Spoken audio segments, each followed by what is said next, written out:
Yeah, it's gonna be a weird one because I'm just gonna be on the couch pointing at my computer. But I realized I'm weirdly connecting with a lot of comedies on FX all of a sudden, and it kind of brought me back to like I don't know 3 or 4 years ago, maybe 5 years ago, when TBS all of a sudden had a bunch of these really offbeat original comedies that were great.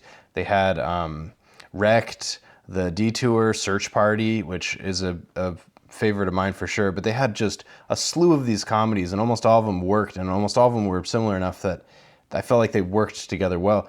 FX seems to be doing the same thing. I don't understand why. Maybe they brought the people from TBS over when TBS folded all those comedies, but yeah, I just want to go through the slate or the just what FX has because I'm really impressed. I mean, FX will always be Always Sunny in Philadelphia to me.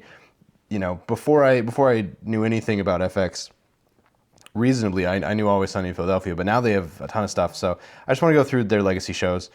Starting at the bottom with You're the Worst. If you haven't seen the show, they're incredibly unlikable, horrible people doing horrible things to each other.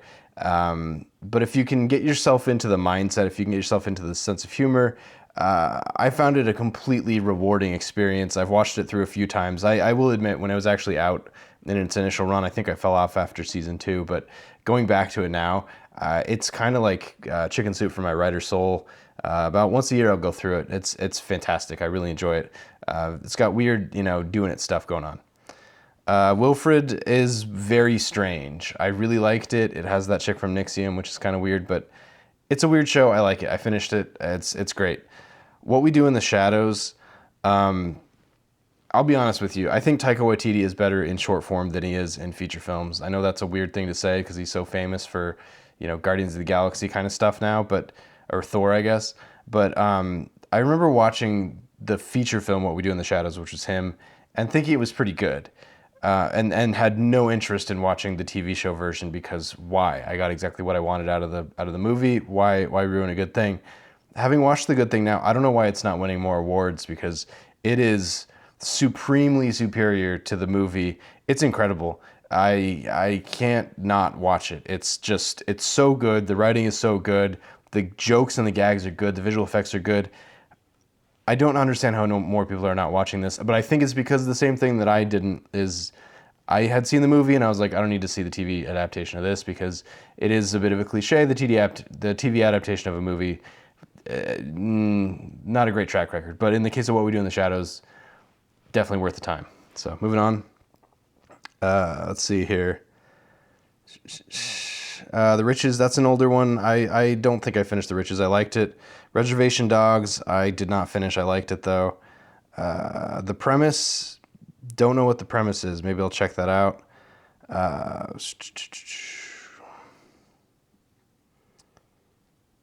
Married, haven't watched Married. I should watch Married. It's got 2 seasons. Man Seeking Woman.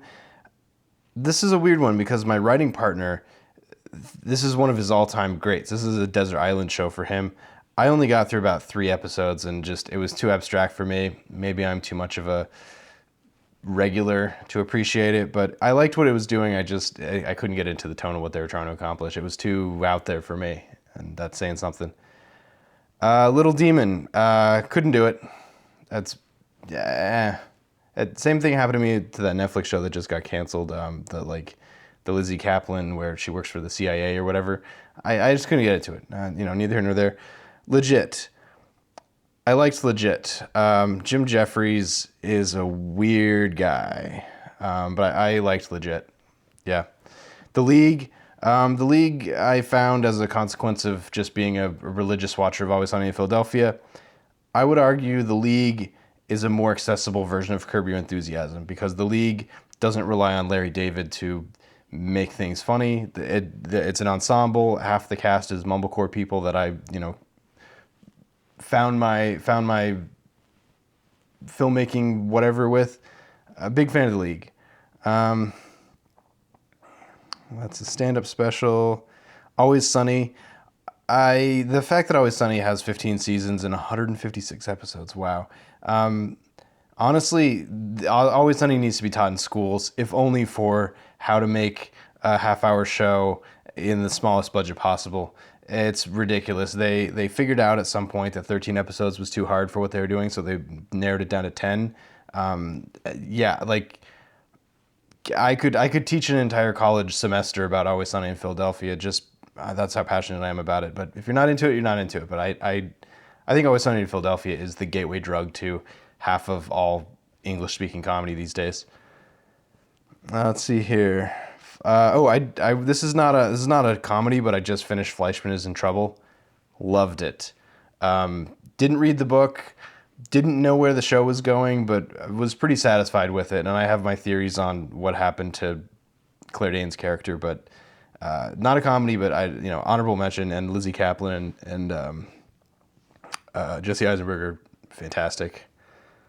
Dicktown, couldn't get into it. Maybe I'm just not a animated guy. Maybe I'm just not that. Dave, I should give Dave another chance. I couldn't do it. Cake, not even sure what Cake is, so maybe I'm kind of a fogey. Breeders, I need to give Breeders another shot. I remember watching an episode and then I never came back around to it. I don't know why. Better Things is Pamela Adlon.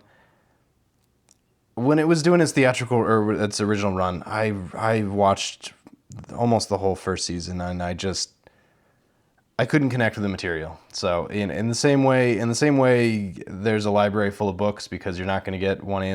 What was that Steve Carell movie where he was like in love with Dane Cook's girlfriend? Where he's like you're not going to find everything in one book. Better Things, I appreciate it for what it is, and Pamela Adlon is a freaking treasure. But couldn't do it. The Bear. I've done videos on The Bear on this channel. The Bear snuck up on me and absolutely blew my mind in every way possible, from a filmmaking point of view, from a tone point of view, from a world point of view, from a you name it, they did it. This is one that if I think anything on this list other than Always Sunny is going to get taught in school at some point, it's going to be The Bear, because they tried absolutely everything, and I feel like they succeeded at almost everything, if not everything. No complaints. It's almost frustrating how much I appreciate The Bear.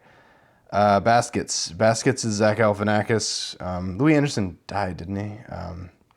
I watched some of Baskets.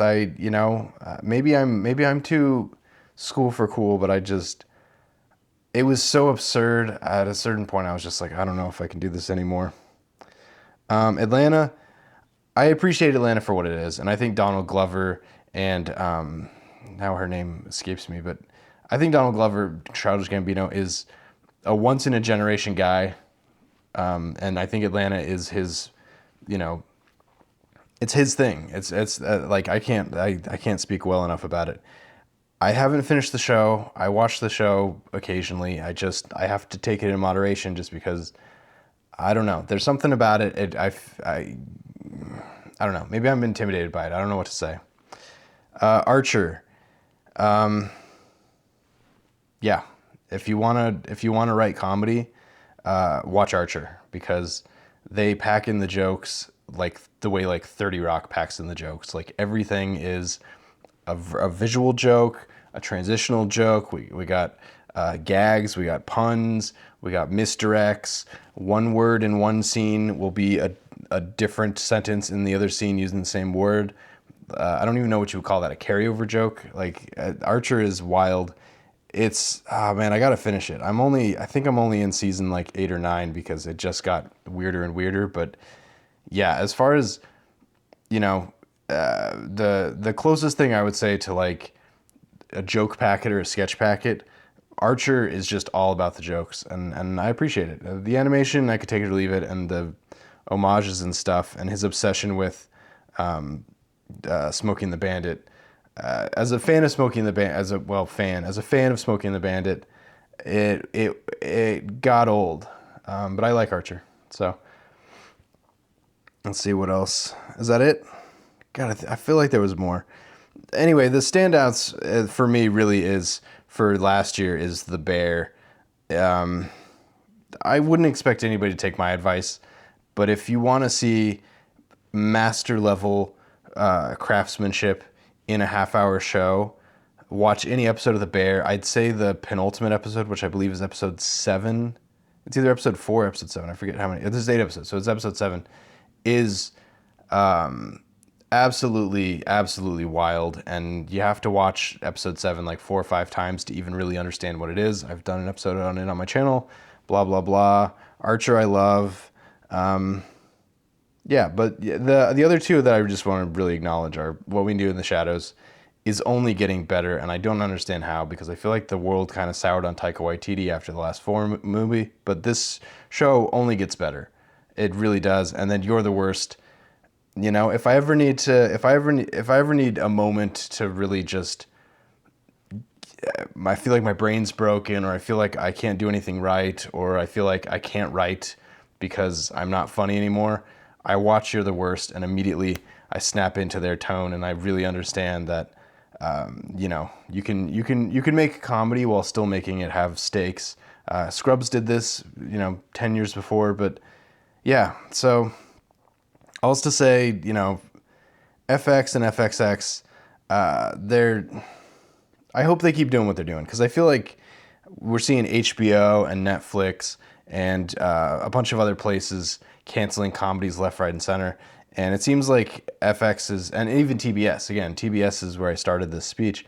Yeah, so I hope FX lets these shows, you know, live as long as they want to live, because it does seem like the closest you can get to at least my style of sense of humor, my style of writing, somewhere exists in FX.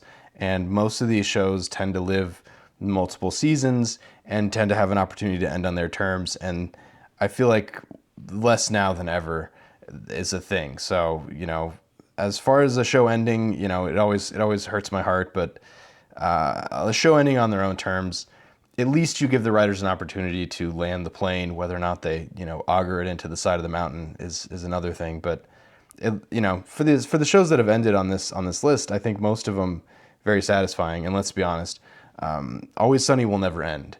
Glenn Howerton, Charlie Day, and Rob McElhenney are going to die on that show before the show ends. So I don't know. Was this helpful? Was this useful? I feel like I was kind of all over the place, but I wanted to, you know, do a little bit of fan service, a little bit of poetic waxing towards, yeah, just some of the great shows that, in the same way some people like literature, some people like sports, FX comedies is really tickling my brain. So, like, share, subscribe. Catch you next time.